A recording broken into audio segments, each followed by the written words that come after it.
for today's video, nabubuhos tayo ng slab on grade. So ito yung tinatawag na slab on grade, yan. So yung parang plastic na nakikita nyo, that is called DPM or yung polyethylene sheet. It's a moisture barrier.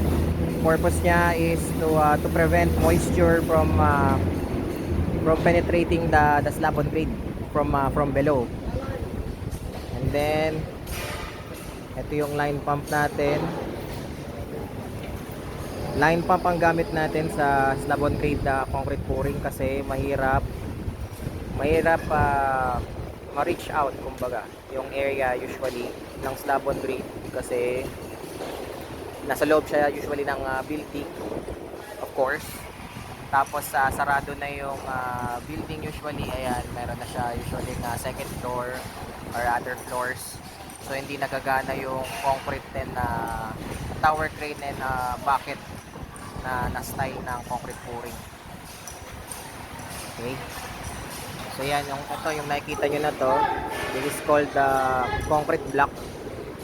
So patungan lang yan nung tubo nila ng line pump. Ayan, katulad yan. Pinagpapatungan lang yan ng tubo ng line pump.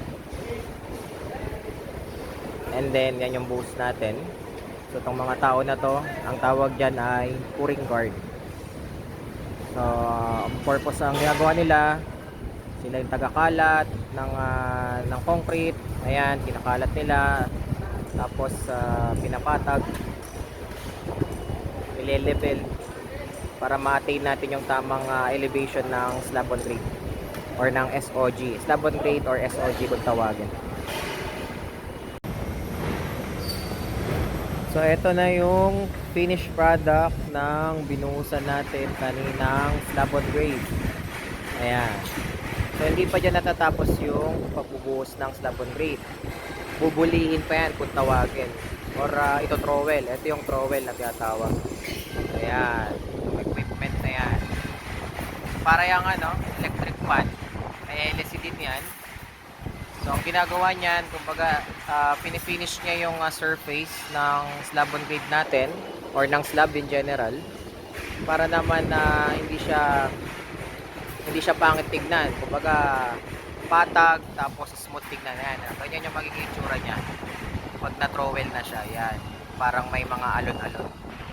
Ito banda dito, ayan, wala pa, hindi pa na-trowel yan. Kaya makikita nyo, ang pangit pa na ang itsura.